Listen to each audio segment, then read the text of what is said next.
Ce podcast est propulsé par Ox B2B, une firme spécialisée dans le développement des affaires numériques.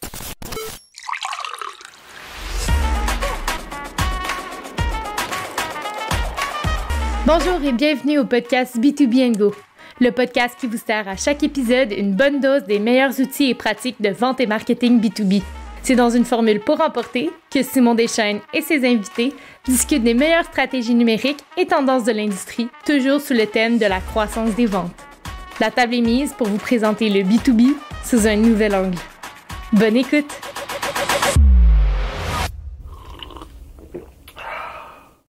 Alors bonjour, aujourd'hui on accueille Alex Turcotte. Alex qui est expert TikTok pour les entreprises, donc l'exploitation, on va dire commerciale de TikTok. Alex, bienvenue au podcast B2B & Go. Merci beaucoup pour l'invitation, très content d'être là.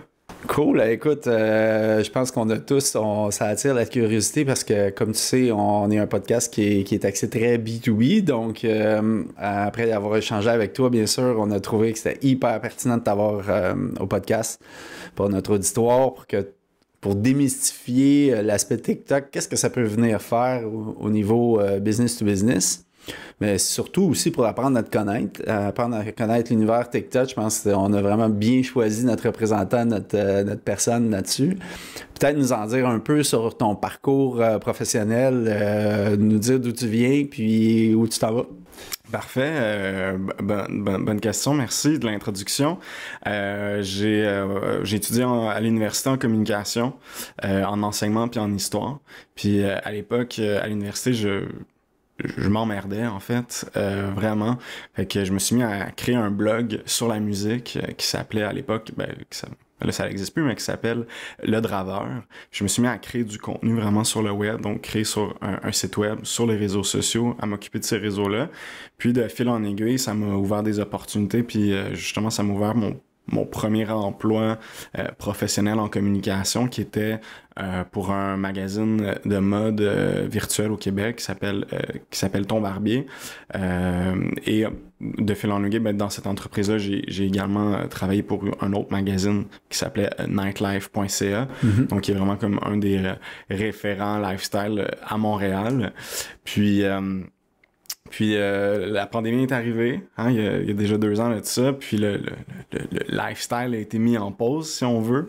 Donc j'ai décidé de changer un peu d'orientation pour aller travailler dans une agence qui s'appelle Astar, qui est spécialisée en SEM, SEO. Donc on faisait de la conception de sites web,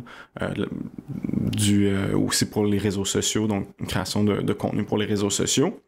Puis en fait c'est là que j'ai eu la piqûre pour TikTok parce que justement je donnais des formations à nos clients, donc des clients en B2B, B2C, des petites, des moyennes entreprises, et je faisais des formations donc autant site web, WordPress, comment ça fonctionne, mais autant réseaux sociaux, Facebook, Instagram, et on avait un client qui m'a demandé une formation TikTok.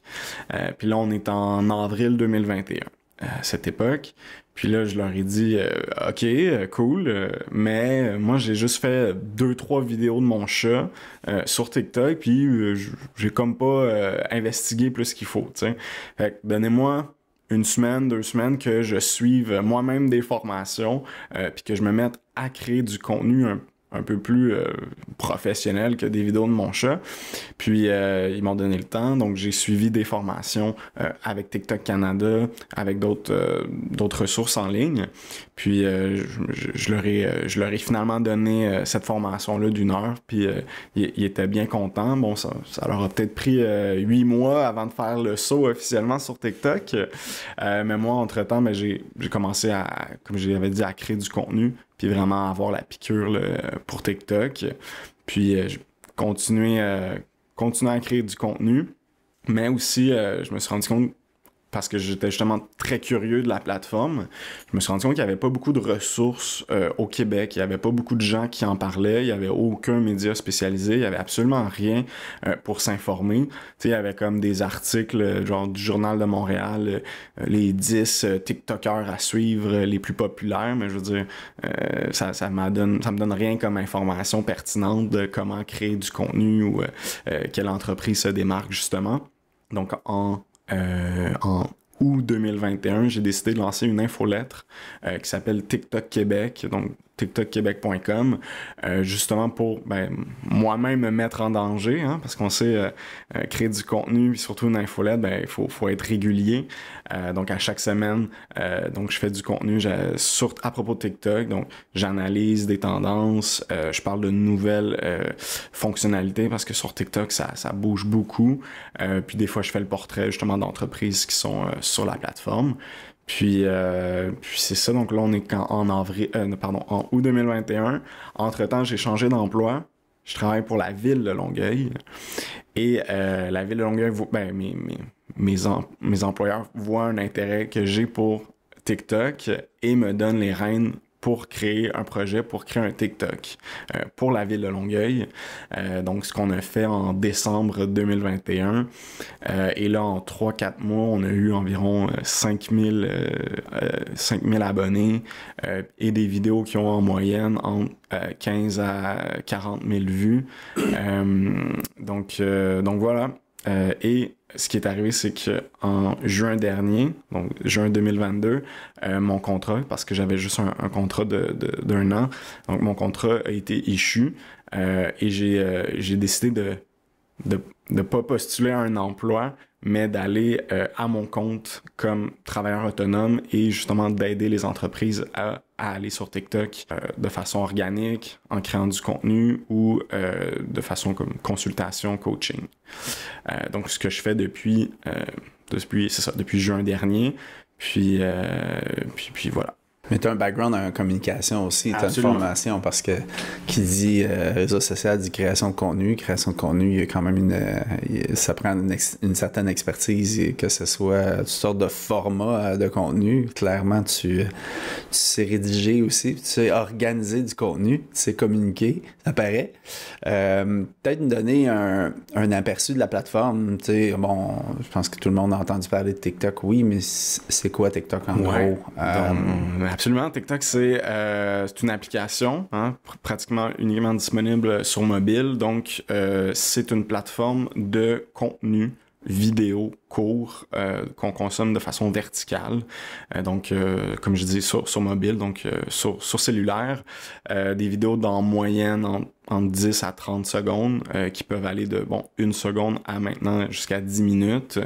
Et c'est comme une télé miniature qu'on a dans notre main, mais c'est aussi un réseau social, donc on peut écrire, on peut commenter, on peut échanger.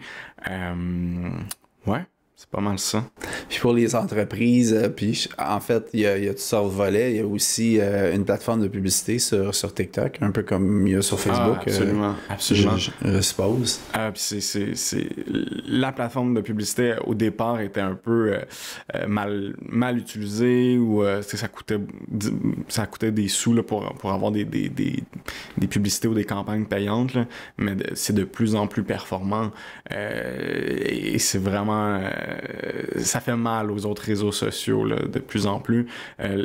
Ceux qui ont créé la plateforme pour la publicité, c'est des anciens de Facebook.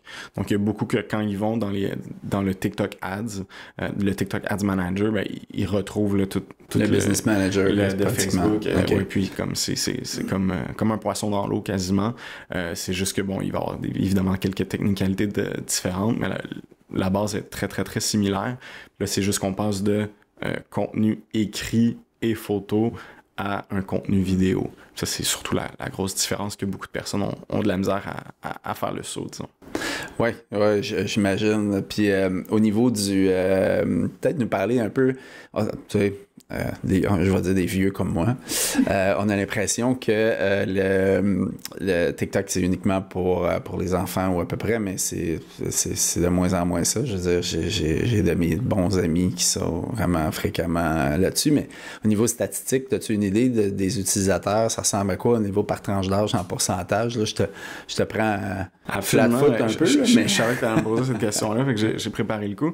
Mais tu as raison de dire que beaucoup de gens pensent que TikTok, c'est pour les jeunes, ce qui n'est plus le cas, ce qui a évidemment été le cas, parce qu'en 2017, TikTok avait fait l'acquisition d'une autre application qui s'appelait Musical.ly et qui était une plateforme de, je dirais pas karaoké, là, mais disons de lip-sync, puis de danse, là, donc qui était vraiment pour un public très jeune.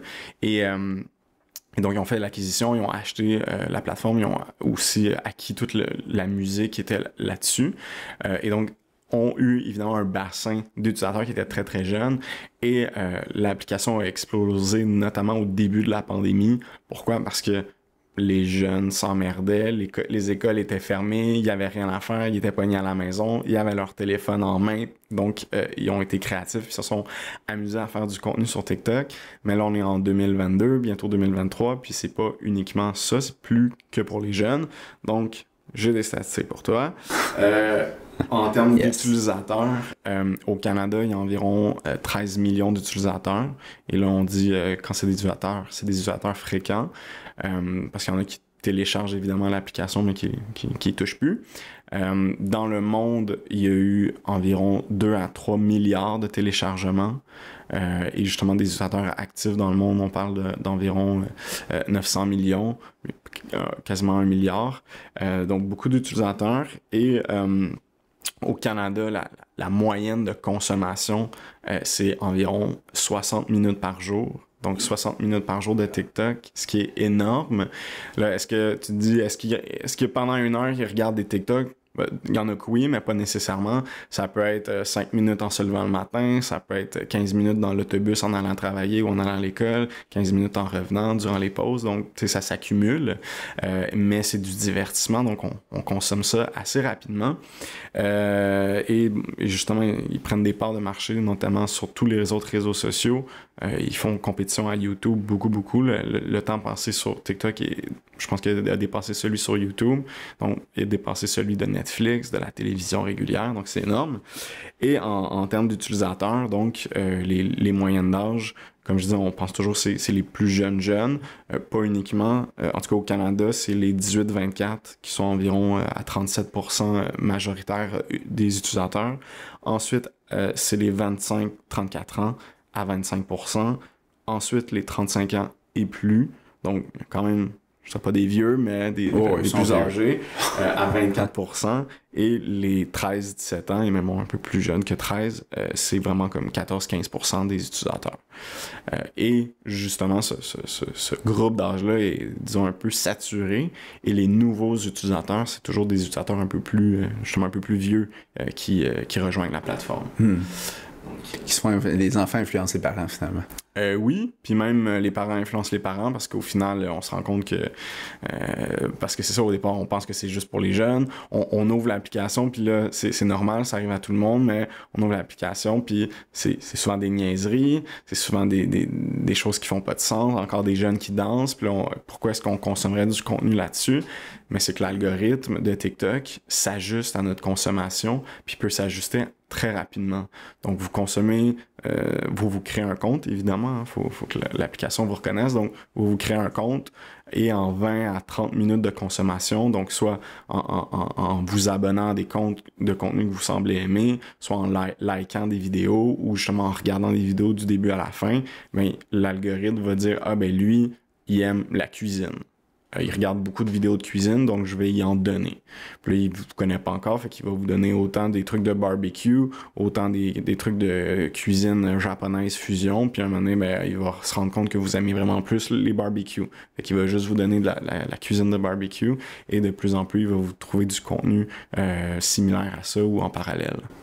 Selon vos intérêts. C'est ce qui va déterminer les intérêts de la personne comme ça. De sorte que quand il va y avoir dans l'espèce de, on va dire, business manager de TikTok pour la publicité, ça va être possible de cibler par intérêt aussi. Absolument. Absolument. C'est très, très bien catégorisé, là. Il y a des millions, ben pas des millions, mais il y a beaucoup de catégories puis de sous-catégories là-dedans. Là. Absolument, oui. OK.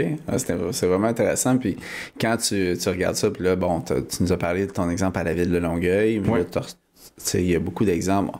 L'autre chose qu'on pense aussi d'entrée de jeu, c'est que TikTok est vraiment cadré pour le B2C, ce qui est vrai aussi, beaucoup. Une utilisation qui en est plus business to business, qui s'adresse vraiment à des acheteurs en entreprise ou quoi que ce soit. Est-ce que tu as peut-être des exemples à nous donner ou des trucs intéressants à relever? J'en ai quelques-uns. Puis c'est ça ce qui est intéressant avec TikTok, c'est que, comment dire, même si on est une entreprise, on peut bien percer à cause du fait que l'algorithme ne va pas... disons, te récompenser du nombre d'abonnés que tu as. C'est-à-dire qu'il ne va pas montrer le contenu uniquement à 10% de tes abonnés comme le feraient les autres plateformes. La façon que l'algorithme fonctionne, c'est justement par intérêt, aux gens qui ont de l'intérêt justement à tes contenus. Donc, c'est ce qui fait que des comptes de juste 100 abonnés peuvent avoir des vidéos à 1 million de vues. C'est parce que c'est pas justement basé sur le nombre d'abonnés, mais sur la qualité du contenu, puis ce que tu dis ou ce que tu fais dans ton contenu. Et c'est pour ça qu'il y a beaucoup d'entreprises qui ont réussi je dirais pas percer, mais je dirais plutôt à atteindre un auditoire, puis à créer du contenu qui leur rendait service, puis qui justement pouvait au final se transférer en vente. Là, c'est intéressant ça, parce que dans le fond, c'est vrai que les autres réseaux sociaux, faut bâtir son auditoire. C'est ce qui freine souvent plusieurs entreprises à dire, bon, on ouvre un autre canal, parce qu'on sait c'est quoi le travail de dire, bon, aller chercher des followers puis des likes, par exemple, sur Facebook, c'est tout un travail, puis... il fut un temps, il y en a qui les achetaient, là. Mais quand on veut le faire de façon honnête, c'est tout un travail de création de contenu. Ça demande même aujourd'hui de la publicité, assurément, pour croître à un rythme intéressant. Cet aspect-là est intéressant de la plateforme. Ah oui. Puis je vais parler d'un exemple que j'aime beaucoup, qui n'est pas tout à fait en B2B, mais que tout le monde va connaître. Une entreprise qui s'appelle Le Clan Panton. Donc, le Clan Panton sont sur TikTok, ils sont le fun, ils sont actifs, ils sont drôles. Et la façon qu'ils utilisent la plateforme, c'est beaucoup pour faire la promotion du clan en soi. C'est-à-dire, ils vont pas nécessairement vendre leur service, mais ils vont faire des vidéos drôles pour dire que c'est le fun de travailler là. Puis des fois, justement, ils vont faire des vidéos où on recrute des gens. Et leur première vidéo qu'ils ont publiée en juin 2021, c'était justement on recrute des gens. Ils ont reçu une centaine de CV. Ils ont eu, c'était leur première vidéo, ils ont eu comme 150 000 vues sur cette vidéo-là. Et sur 100 CV, ils ont engagé 4 personnes. Wow! Puis là, parce que ça, c'était du contenu organique? C'était du contenu organique. Puis il me dit, après ça, j'ai plus jamais mis de publicité sur Facebook pour trouver des employés. Ce que je comprends tout à fait, tu sais. Évidemment, il y a quand même des efforts là-dessus, ouais. mais juste pour justement montrer la puissance de ce réseau-là. Puis c'est ce que je voulais dire, c'est que le Clan Panton n'a pas tant d'abonnés que ça sur la plateforme. Ils ont comme entre 5 000 à 9 000 abonnés, là, j'oublie le chiffre exact, mais leurs vidéos en moyenne ont entre 30 000 et 50 000 vues. Puis c'est pour ça que justement la qualité du contenu puis leur contenu dépasse leur nombre d'abonnés. Et il me disait je me fais arrêter dans la rue parce que les gens me reconnaissent puis disent c'est le gars du Clan Panton. et TikTok leur a tellement été utile que là, ça fait comme 30-40 ans qu'ils sont en service. Ils ont des bureaux à Québec et à Montréal. Et il me dit c'est la première fois qu'on est en train d'ouvrir des franchises au Québec, un peu partout, grâce à TikTok. Puis il l'attribue directement au succès qu'ils ont eu sur TikTok. Un succès organique sur TikTok. C'est quand même fou, hein? On parle d'une business mature qui peut... Je pense que les dirigeants pouvaient peut-être penser qu'ils avaient atteint leur maturité dans le sens de leur croissance, leur plateau, puis avec des essais comme ça. Mais en tout cas, je pense que ça peut résonner dans les oreilles de plusieurs qui nous écoutent. Ça, c'est des exemples de marque employeur, mais en fait, un exemple de marque employeur, t'en as peut-être d'autres aussi. De marque employeur. Ouais, c'est intéressant. Marque employeur, là, évidemment, j'ai travaillé pour la ville de Longueuil. On n'avait pas tant utilisé cet angle-là, mais une ville qui l'avait utilisé, c'était la ville de Trois-Rivières. Puis justement, il avait fait une vidéo où ils sont dans un garage municipal et on voit je connais pas le terme exact, mais un technicien, un mécanicien qui est en train de travailler, en train de visser ou de soudre des trucs, puis ils ont fait une petite vidéo de genre, hey, on recrute des gens, puis ils ont mis la liste des postes qu'ils recrutent. Et eux aussi, ils me disaient, on a reçu beaucoup de CV. Ça n'a pas été une vidéo à tout casser, comme 20 000 vues, mais ils ont reçu des CV puis ils ont quand même réussi à engager des gens. Puis c'était pas humoristique cette fois-là, ou nécessairement? Un peu, là. Je veux dire, un peu, il y avait une petite touche, là. Puis leur slogan, c'était « On n'est pas juste beige », là. Okay. Je dirais pas, ça m'a pas fait rire à gorge déployée comme le clan Panton peut le faire, mais je veux dire, c'était quand même drôle, c'était quand même efficace. Puis un autre exemple aussi, en très direct, là, en marque employeur, ou en tout cas en recrutement, c'est je sais pas si c'est une application, là, mais bref, une entreprise qui a ici à Longueuil, là, sur la rive sud, Saint-Lambert aussi, qui s'appelle On Ship et qui livre je pense un peu de tout, et qui ont un compte TikTok et qui ont fait un TikTok directement du genre on recherche des livreurs, voici notre entreprise. Et ils ont eu justement 10-15 000 vues et ils ont engagé les 2-3 livreurs qui cherchaient grâce à ce vidéo-là, tout simplement. Wow. Puis il y a toujours... Est-ce qu'il faut... Justement, l'humour, ça fait partie de TikTok, là. C'est clair, là, ça fait partie de l'ADN aussi des Québécois, l'humour. Ouais, c'est un puissant... Ça, c'est une bonne question, ça. Est-ce que c'est partout pareil dans le monde? Je veux dire, est-ce que c'est l'humour qui fonctionne sur TikTok tout le temps, ou il y a d'autres choses? Tu vois des différences culturelles ailleurs? Je sais pas si tu analyses ça, là. Oui puis non, c'est-à-dire que je suis quand même très consommateur de contenu québécois et donc l'algorithme me le favorise et j'en vois quand même en dehors, mais très peu d'entreprises en dehors, sinon, bon, Canada et les États-Unis. L'humour, oui, ça marche très très bien. C'est international. Sinon, un autre volet là, qui marche bien, c'est tout ce qui est comme éducation, connaissance. Un des défauts justement des entreprises quand ils se lancent sur TikTok, c'est hey, on va faire des TikTok, on va être drôle, on va danser, on va faire des niaiseries. Mais bon, c'est pas tout le monde qui l'a. Moi-même, j'ai jamais vraiment fait de vidéos d'humour ou de TikTok d'humour parce que je le sais que c'est pas mon expertise. Donc, je favorise justement le volet comme éducation, connaissance.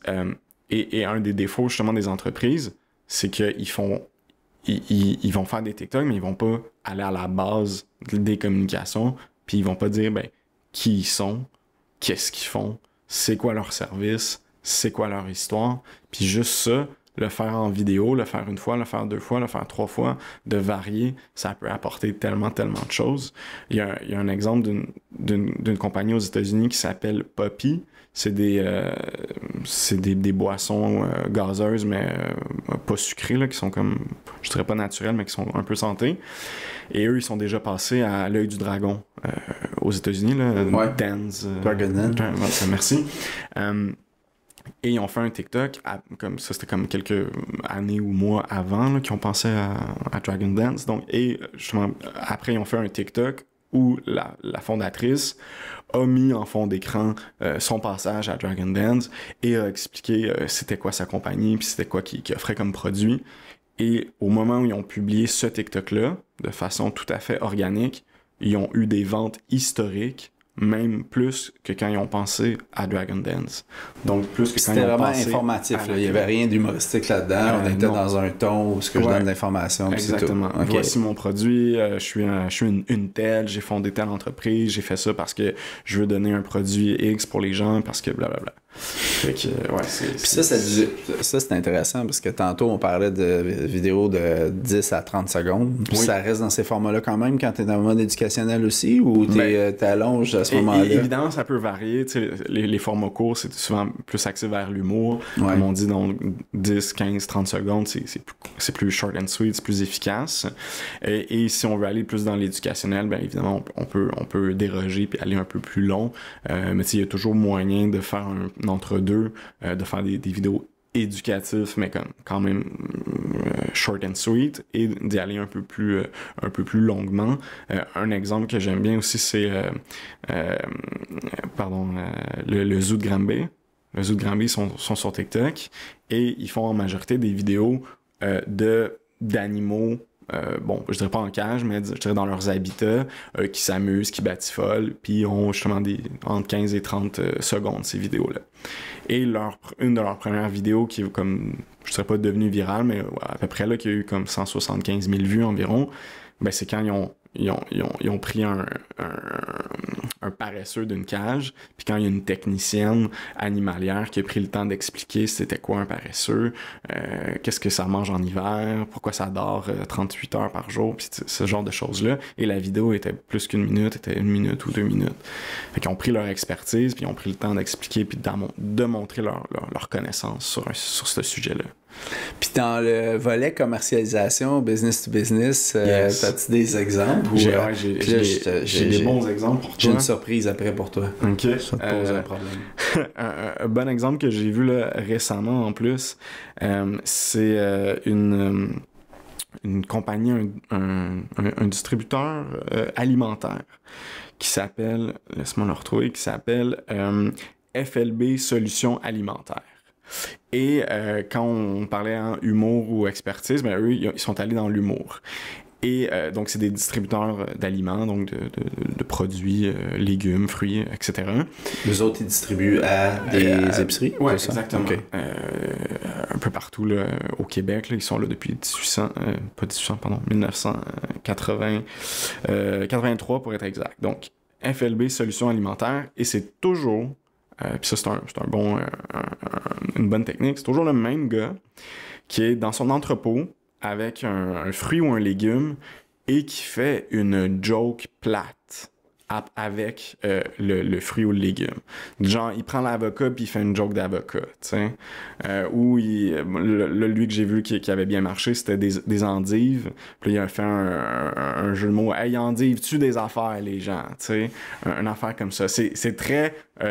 je dirais poche, ou tu sais, comme joke de papa. Joke de mon oncle, c'est ça, joke de mon oncle, mais tu sais, il le fait avec sincérité, tu sais, il y a un beau sourire avec bonhomie, puis je veux dire, c'est sympathique, là, c'est drôle, puis quel est l'objectif? Ben, c'est ça, c'est justement faire rire, puis c'est pas de faire vendre leurs produits, mais c'est juste de dire, hey, on est là, on existe, on est le fun, puis éventuellement, ben, si quelqu'un découvre cette entreprise-là par l'humour, puis dit, hey, ça a l'air le fun, ce job-là, travailler dans un entrepôt, puis entendre le boss, ou en tout cas le faire marketing. Avec ce fournisseur-là, si on est un resto, j'imagine. Absolument, absolument. Fait que pourquoi pas les appeler? Ils sont là depuis 1983, ils font pas juste des niaiseries sur TikTok, je veux dire, ils ont de la qualité et puis tout ça.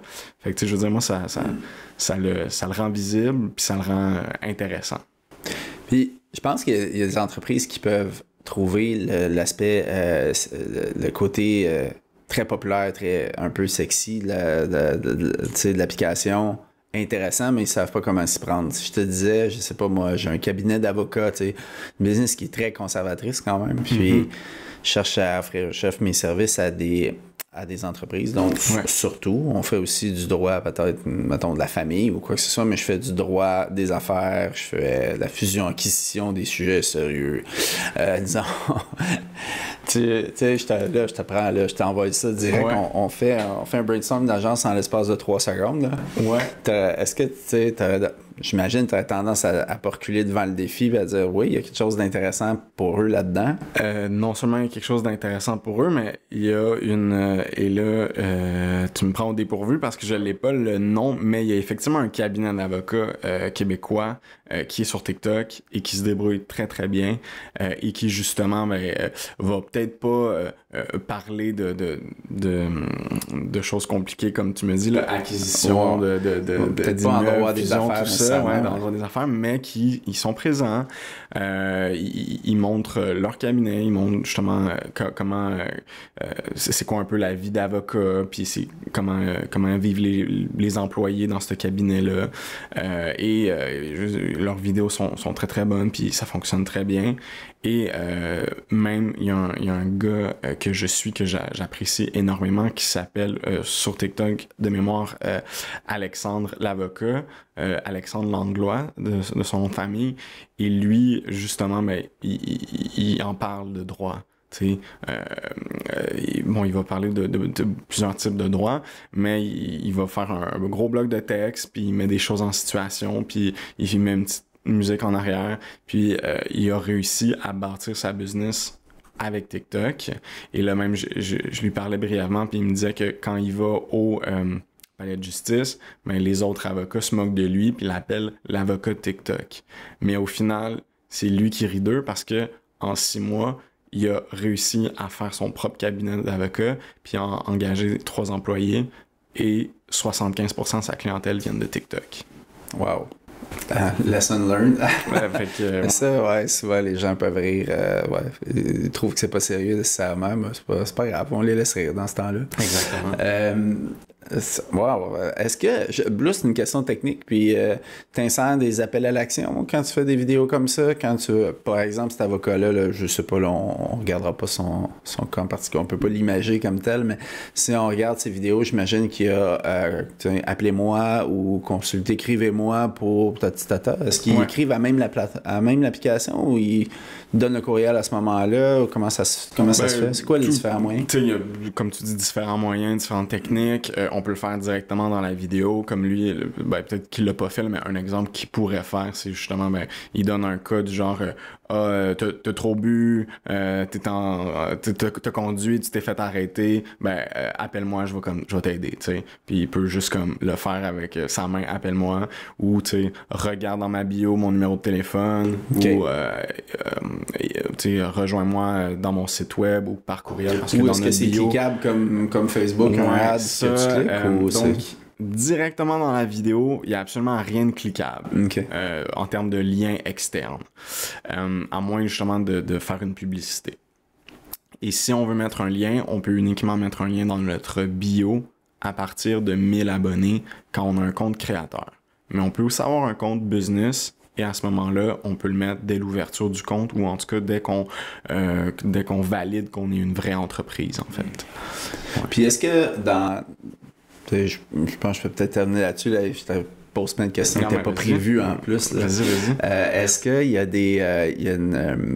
une entreprise qui voudrait rejoindre un auditoire rapidement et doit passer par le fait de monter son propre profil, tout ça, avant de faire de la pub? Est-ce que c'est à ce moment-ci, pour différentes raisons, souvent plus intéressant d'y aller de façon organique, parce que la façon dont tu en as parlé, même si tu n'as pas beaucoup d'abonnés à ton compte, tu peux avoir quand même pas mal de vues.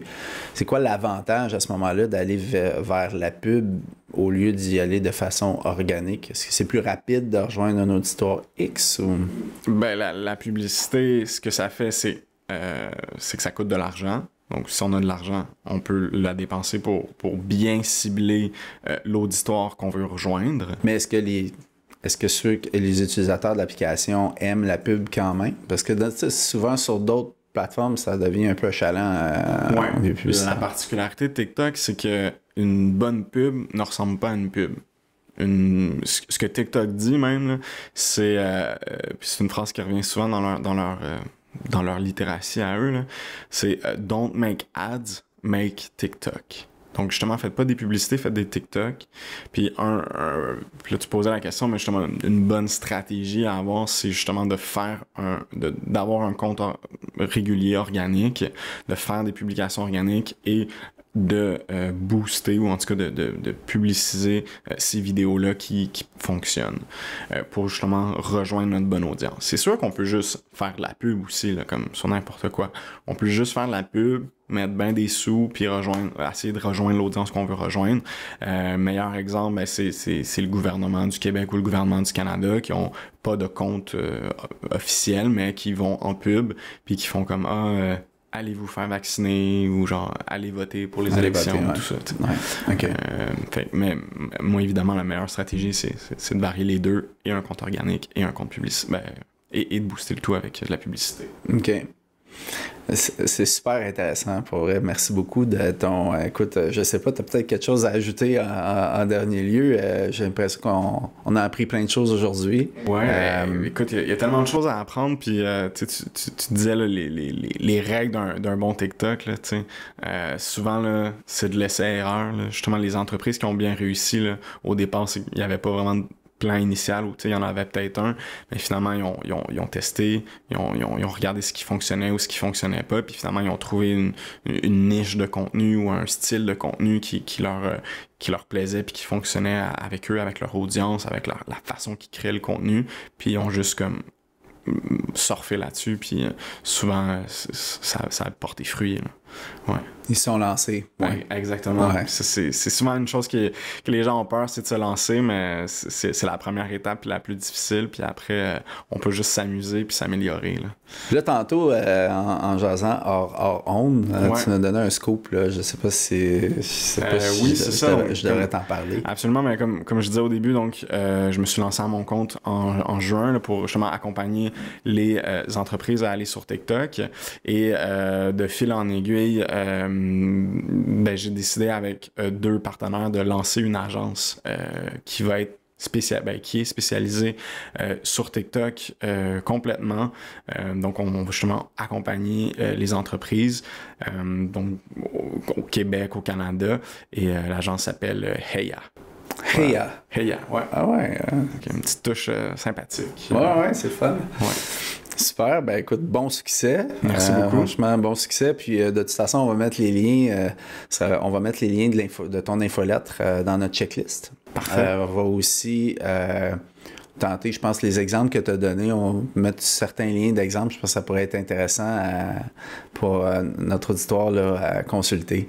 Je te remercie vraiment beaucoup pour ta venue aujourd'hui et ta Merci visite. beaucoup pour l'invitation. Vraiment super intéressant. Merci.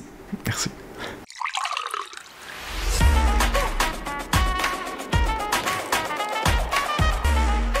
C'est ce qui met fin à un autre épisode de B2B & Go.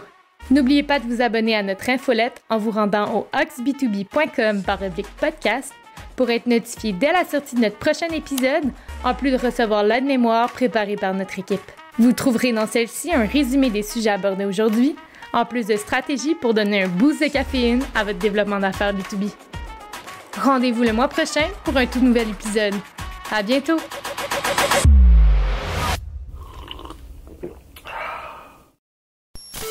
Le podcast que vous venez d'écouter est propulsé par Ox B2B, une firme spécialisée dans le développement d'affaires numériques.